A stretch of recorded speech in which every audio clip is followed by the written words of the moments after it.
नमस्कार साथियों, कैसे हैं आप लोग। उम्मीद करते हैं कि अच्छे होंगे, स्वस्थ होंगे और खुश होंगे और पढ़ाई कर रहे होंगे। ठीक है दोस्तों, आज हम क्लास 8 का भूगोल का प्रथम चैप्टर करने वाले हैं, जो कि हमारा है संसाधन। ठीक है, चलिए शुरू करते हैं। पहले जानेंगे कि संसाधन का अर्थ क्या होता है, संसाधन क्या है। तो यहाँ पे दिया गया है कि संसाधन एक ऐसा स्रोत है जिसका उपयोग मनुष्य अपनी इच्छाओं की पूर्ति के लिए करता है। हमारे पर्यावरण में उपलब्ध हर वह वस्तु संसाधन कहलाती है जिसका इस्तेमाल हम अपनी आवश्यकताओं की पूर्ति के लिए कर सकते हैं। ठीक है, अगर बात करें संसाधन की परिभाषा का तो हम उसे इस प्रकार परिभाषित कर सकते हैं। हमारे पर्यावरण में उपलब्ध प्रत्येक वस्तु जो हमारी आवश्यकताओं को पूरा करने में प्रयुक्त की जा सकती है और जिसको बनाने के लिए प्रौद्योगिकी उपलब्ध है, जो आर्थिक रूप से संभाव्य और सांस्कृतिक रूप से मान्य है, एक संसाधन है। वहीं एक स्मिथ एवं फिलिप्स के अनुसार वो कहते हैं कि भौतिक रूप से संसाधन वातावरण की वे प्रक्रियाएं हैं जो मानव के उपयोग में आती है। यहाँ नीचे डायग्राम दिया गया है, जिसको माध्यम से आप संसाधन और उसके वर्गीकरण को समझ सकते हैं।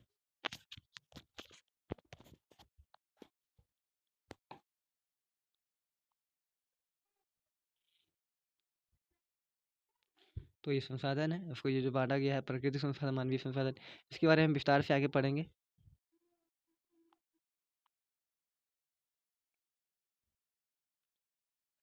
यहाँ पे देखिए दोस्तों, उपयोगी तो कह रहा है इसका संसाधन का उपयोगी कह रहा है प्राकृतिक संसाधन, मानवीय संसाधन, मानव निर्मित संसाधन, ये सभी वस्तुओं का उपयोग मनुष्य की आवश्यकताओं को पूरा करते हैं।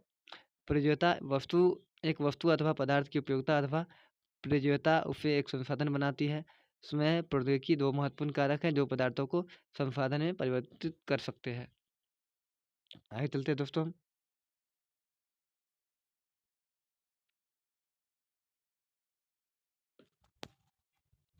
हमने प्रयोज्यता क्या होता है, तो यहाँ पे दिया गया है, कह रहा है कि एक वस्तु अथवा पदार्थ की उपयोगिता अथवा प्रयोज्यता उसे एक संसाधन बनाती है, यानी उसकी उपयोगिता उसे संसाधन बनाती है।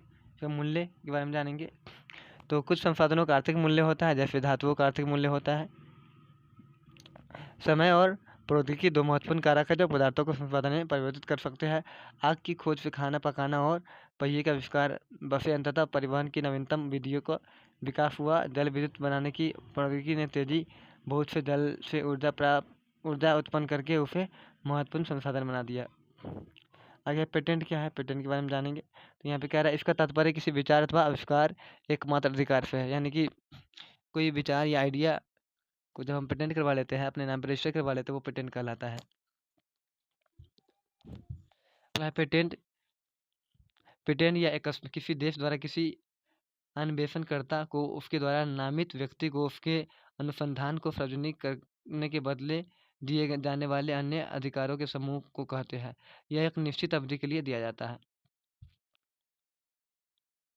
आगे पढ़ेंगे, हम लोग संसाधन के प्रकारों को पढ़ेंगे।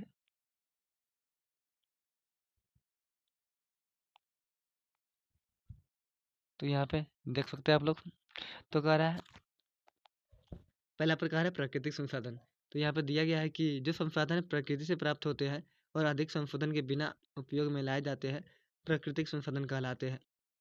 वायु, जिससे हम सांस लेते हैं, हमारी नदी और झीलों का जल, मृदा और खनिज सभी प्राकृतिक संसाधन है। विभिन्न समूहों में प्राकृतिक संसाधनों का वर्गीकरण उसके विकास एवं प्रयोग के स्तर पर उद्गम, भंडार एवं वितरण के अनुसार किया जाता है। आगे है दूसरा वास्तविक संसाधन, जिसे आप देख सकते हैं। कहते हैं वे संसाधन होते हैं वास्तविक संसाधन वे संसाधन होते हैं जिनकी मात्रा ज्ञात होती है।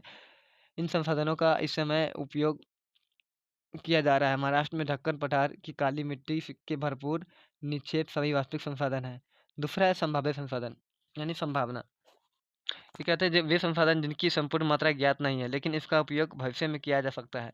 लद्दाख में पाया जाने वाला यूरेनियम संभाव्य संसाधन का एक उदाहरण है जिसका उपयोग भविष्य में किया जा सकता है। आगे चलते हैं। संसाधन का वितरण में दो पॉइंट दिया गया, एक सर्वव्यापक और दूसरा स्थानिक। तो सर्वव्यापक क्या होता है, जो संसाधन सभी जगह पाए जाते हैं, जैसे वायु जिसमें हम सांस लेते हैं, ये क्या है, सर्वव्यापक हो गया है। एक होता है स्थानिक, जो किसी विशेष स्थान पर ही पाया जाता है, जैसे वे स्थानिक कहने का अर्थ क्या है, वे संसाधन जो किसी निश्चित स्थानों पर ही पाए जाते हैं, जैसे तांबा और लोहा, अयस्क। ठीक है दोस्तों, यानी सर्वव्यापक जो वैसा सर्वव्यापक संसाधन वो संसाधन होगा जो जिसे हम सभी जगह देख सकते हैं, प्राप्त कर सकते हैं। और स्थानिक संसाधन वे संसाधन होते हैं जिसे हम किसी विशेष जगह पर ही प्राप्त कर सकते हैं, जैसे लोहे का अयस्क, तांबे का अयस्क, ये सब। उत्पत्ति के आधार पे संसाधन के प्रकार तो यहाँ पे दिया गया है। पहला है जैव संसाधन, दूसरा है जैव संसाधन। तो जैव संसाधन वे होता है जिसमें जान होती है, ठीक है, जैसे पौधे और जीव जंतु। दूसरा है जैव संसाधन जिसमें निर्जीव वस्तुएं आती है, जैसे मृदा, चट्टाने इत्यादि। अगला पॉइंट है हमारा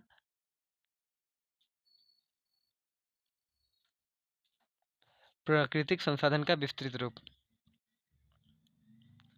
यहाँ पे दिया गया है। तो पहला पॉइंट है नवीकरणीय संसाधन।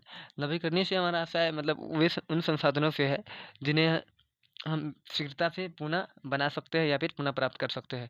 यहाँ पे लिखा गया है कि वे संसाधन नवीकरणीय संसाधन वे संसाधन है जो शीघ्रता से नवीकृत अथवा पुनः पूरित हो जाते हैं।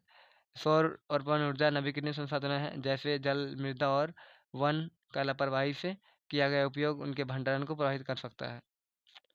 दूसरा अनवीकरणीय संसाधन, तो ये वे संसाधन होते हैं जिनका भंडार सीमित है। ये भंडार एक बार समाप्त होने के बाद उनके नवीकृत अथवा पुनः पूर्ति होने में हजारों वर्ष लग सकते हैं। अनवीकरणीय संसाधन जैसे कोयला, पेट्रोलियम तथा प्राकृतिक गैस जो मानव जीवन की अवधि से बहुत अधिक है।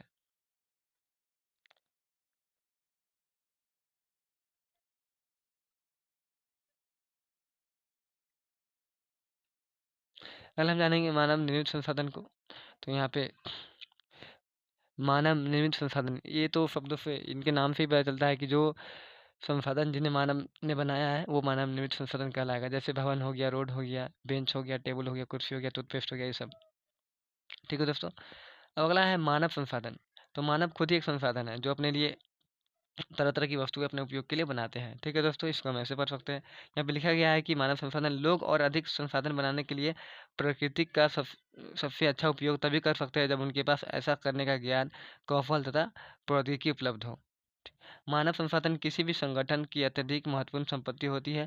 किसी भी संगठन की क्षमता एवं प्रभाविकता उसके मानव संसाधन के प्रभावी उपयोगों पर अधिक निर्भर करता है। इस संसाधन की महत्ता को ध्यान में रखते हुए यह अति आवश्यक है कि इसके विकास के लिए पर्याप्त ध्यान देना होगा।